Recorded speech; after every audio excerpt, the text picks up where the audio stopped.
Good morning, ladies and gents. It's Justin Johnson. We're on the introduction of module DD316, Modern Political Ideas. Introductions on page 225. In 1917, Russia experienced two revolutions.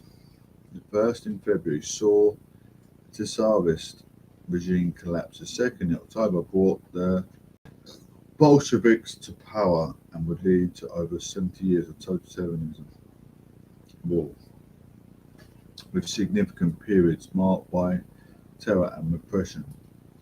Dissolution of the Union of Soviet Socialist Republics, USSR, in 1991, after years of economic and political decline, and growing demand for ethnic and national self-expression, was the end of the regime that came to power in October 1917.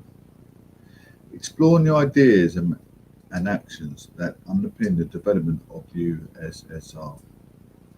Through revolutionary action to totalitarianism regime enables examination of the way in which the October Russian Revolution can be understood as a process. Number 2, Chapter 11, the Russian Revolution, the role of ideas. Russian Revolution as process. Revolutions are understood more effectively when considered as a process rather than an event or moment in time. Goldstone, 2014. Loss of power by a government or regime is not the end of a revolution, but merely part of the revolution process as different groups and individuals compete for power. It may take many years before revolution can be considered consolidated. What this means is that the revolutionary experience might include opposition to it, the social and economic conditions that exist, and other factors can carry over from the pre-revolutionary period, inform and drive the outcomes of the revolution. Not only the original ideas that underpin the initial revolutionary impetus. This is relevant to the case of the USSR, where the early experience of the Bolshevik Revolution was to play an important role in the emergence and development of Stalin's totalitarianism regime. Different patterns can be identified in the way in which a state fails. Goldstone, 2014. The idea of central collapse is particularly relevant to the February 1917 revolution. In this approach, as a loss of power and control by regime or government, it is the first step in the revolutionary process, albeit one that can be cut short through the reassertion of control. However, when a regime or government is already weak, perhaps as a result of wider social and economic changes, its capacity to reassert control may be limited, particularly if there is also a lack of support from the police or military forces of the state. It is not that the regime of government is overthrown, but rather that it collapses. This was the case in the February Revolution, although initially the outbreak of the First World War in 1914 had acted to bolster the Tsar popularity. It was ultimately to provide the grounds for the collapse of the Tsarist regime. Plain 2011, war against Germany had led to profound social dissolution in Russia, with large numbers of people moving into cities from the war areas, food shortages and lack of basic military supplies, alongside the evident failure of the Russian war effort, with significant defeats, including the loss of Poland and the decision by the Tsar to leave the much despised German Tsarina in charge, had led to widespread discontent, accompanied by large-scale demonstrations. This was social rebellion, that is. There was short-term resistance and opposition to the regime rather than an organised and long-term revolution, which challenges that the authority of a state and seeks to replace it. In Payne 2011. In light of the protest and the evident breakdown in order, accompanied by the unwillingness and inability of state forces to take back control, representatives from Russia, politicians and military leaders demanded the Tsar's abdication for a wider good of the Russian war effort. Grabbing in 2017. A provisional government was subsequently established both to steer the war effort and, through a constitution assembly, to decide the future of the Russian government. Pressure grew as various political organisations, of which the Bolsheviks were just one among many. This sought to assert the ideas to compete for power under the crisis in the war mentioned, exploring the failure of the provisional government to consolidate its authority, and the increased protests both at home and among the military. The Bolsheviks, led by Lenin and supported by a parliamentary organisation, launched a coup d'etat, seizing the seat of provisional government in Petrograd, then the Russian capital, in October 1917.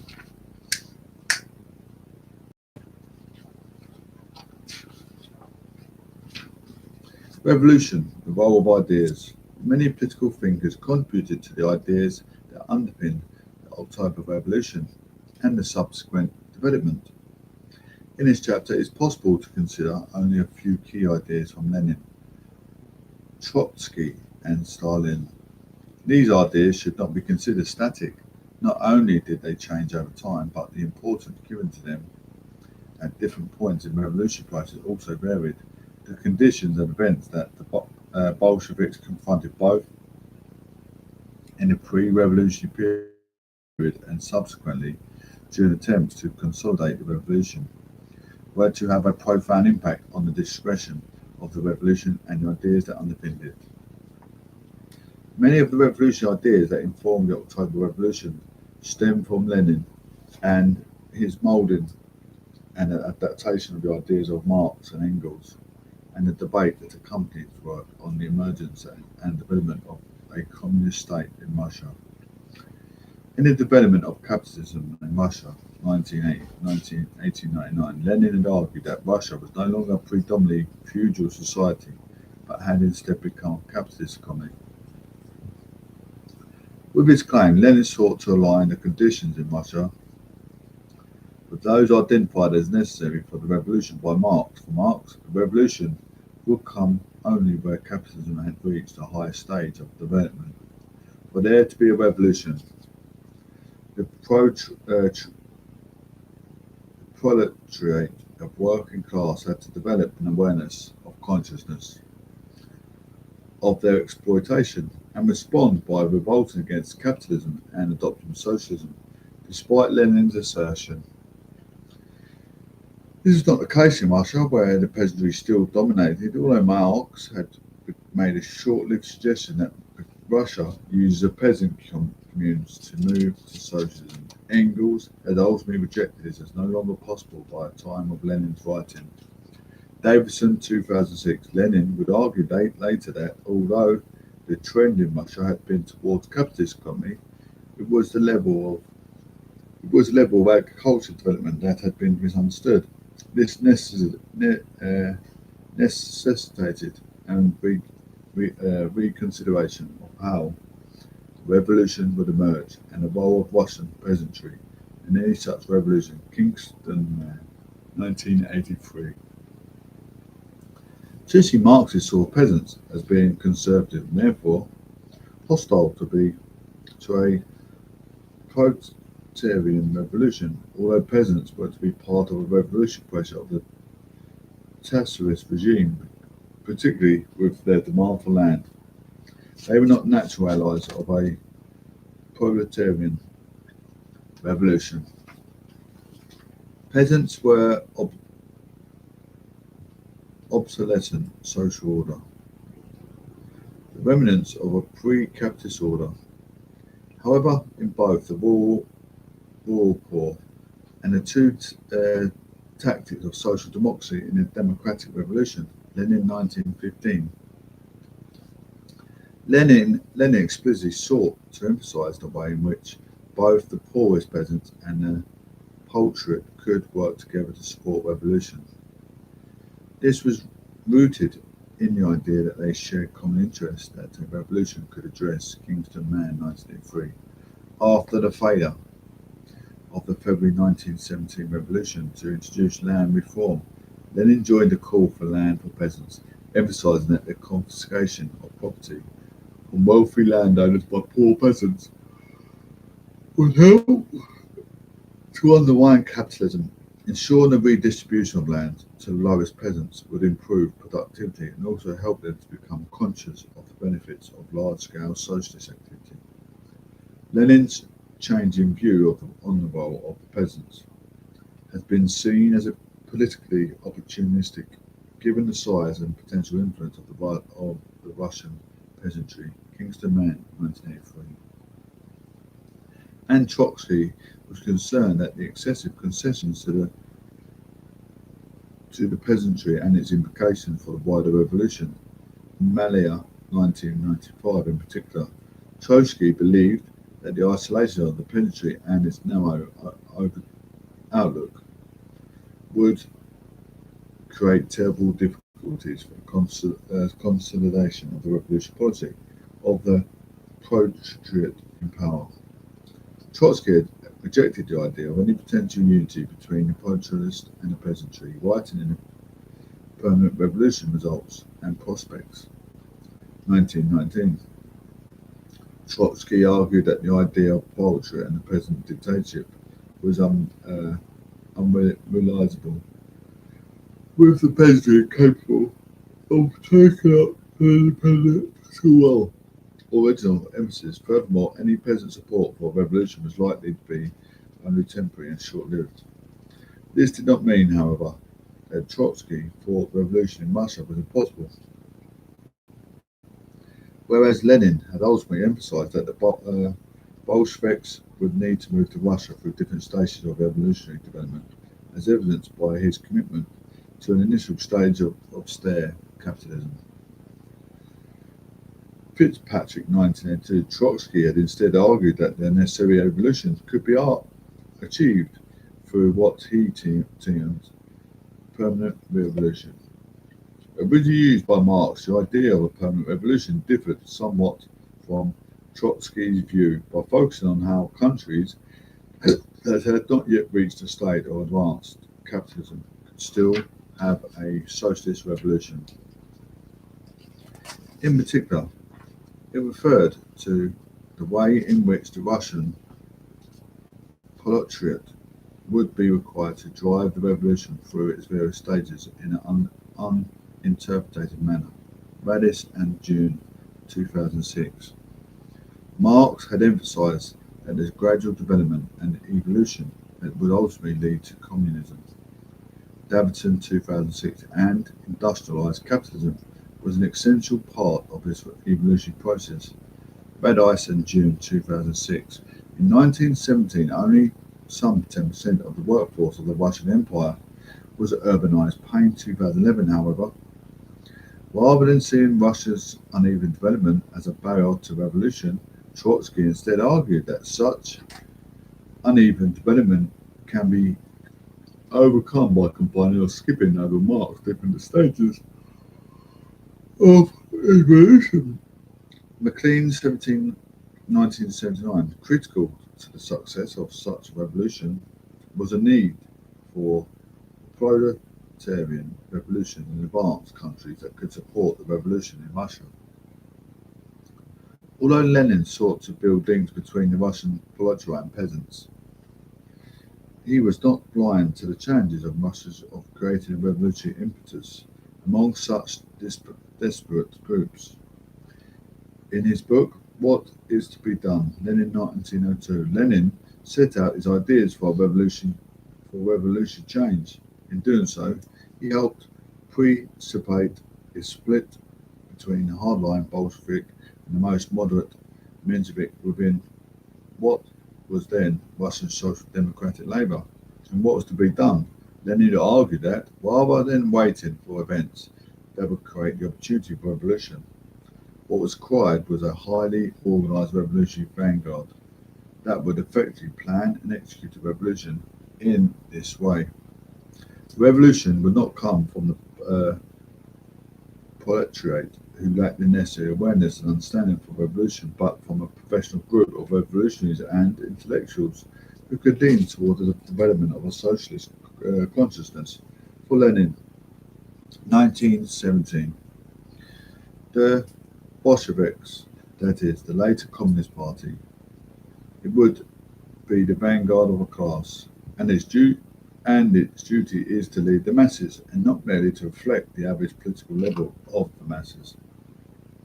This focus on the need for a tightly controlled organisation, the vanguard political party, who would drive and organise a revolution, was reflected in the idea of democratic centralism. Democratic centralism enabled the party leadership to concentrate power in their hands, with the explicit subordination of alternative views. For Lenin, democratic centralism meant freedom to criticise and unity of action. Lenin, 1906 and 1917. Prior to the October Revolution, the Bolshevik Congress defined democratic centralism as incorporating strict party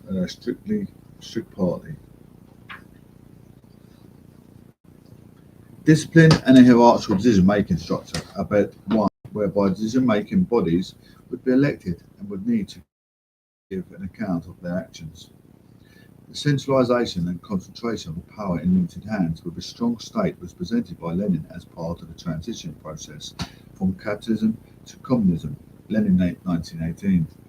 The vanguard of those who had driven the revolutionary impetus in the absence of the working class consciousness were now required to act as an advance guard in the form of the Communist Party in preparing for the transition to communism. As part of this transition process, the state would be a necessary institution, although one that would ultimately wither away. In the State and Revolution, Lenin, 1918, echoing Marx and Engels, Lenin emphasized that the state was a system of oppression. So long as the state exists, there is no freedom. When there is freedom, there will be no state. The state maintained the position and roles of the ruling class and reform, which was impossible. It is only by destroying the state that it would become possible for the workers' state to be constructed. Rothenberg, 1995. The workers' state, the dictatorship of the proletariat, a military term originally adopted by Marx and Engels following the Paris Commune in 1872. It was part of the transition phase and would have a crucial role in ensuring workers control with capitalists. Lenin, 1918, the state would wither away only when the revolution had made it obsolete by reaching the higher phase of communism, which in Russia was likely to be protracted. Lenin, 1918. Rosa Luxemburg, a prominent Polish-German Marxist, criticised the idea of the vanguard party, arguing that any dictatorship must be the work of the class and not of little leading minority in the name of the class. Luxemburg, 1918. At the same time, the threat of dictatorship could not be ignored. Freedom is always and exclusively for one who thinks differently. Luxemburg, 1918. Rather than for members of the support of the government, despite Lenin's protestations of the impact of the state of freedom, the state and party became increasingly fused during the years of civil war and war communism. Whether this was a result of the impact of the Civil War and the need for a strong state to mobilise and organise both the economic and military response to opponents of the Bolshevik government, or embedded in Bolshevism itself, including its ideas of vanguard party and a transitional state, is much debated. Smith, 2007. 2. Regardless of why, the dictatorship of the proletariat that Lenin had seen as part of the transition. Wait, get in your cage. withering away of the state becoming the dictatorship of the party, and left space for expression of the working class views. McLennan, 1979.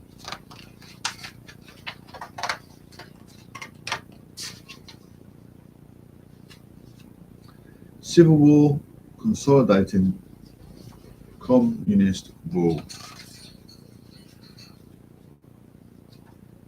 Following the October Revolution, attempts to assert Bolshevik control met with the mixed results.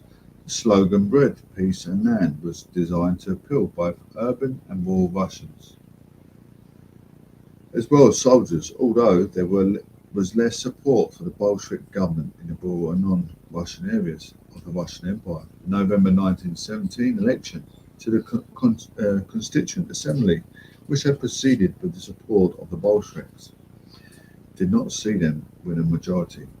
At its first, albeit delayed, meetings in 1918, the Assembly was dissolved when it conflicted with the Soviet Workers' Councils. And the Bolsheviks asserted their hold on the power through the use of armed force, Pain 2011. The power was not, however, assured. At the beginning of 1918, the Bolsheviks controlled less than 1/6 of Russia, and civil war was looming. Red Bolshevik, with the support of most of the declining and divided Menshevik faction before their suppression in 1922, and white, ex-Bolshevik Bolshevik groups, including socialist and monarchist forces accompanied by the military support from foreign countries, including the UK, US and France, battled to control Russia. Pro-independence movements also emerged in parts of the Russian Empire, seeking to take advantage of the conflict to demand autonomy. A civil war broke out. What was later called war communism was introduced to address the economic needs of the war. This is not the Bolshevik economic agenda that had been planned.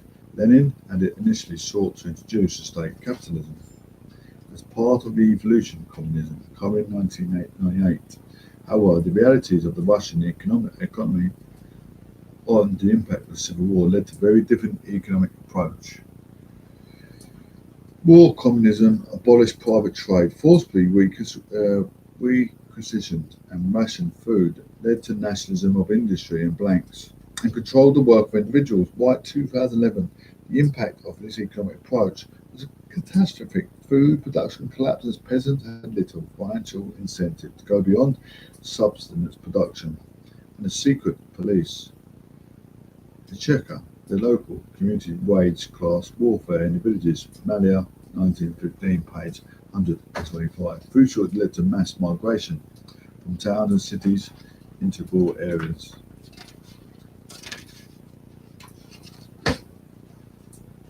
Keep that there. Thank you so much, ladies and gents. Appreciate it.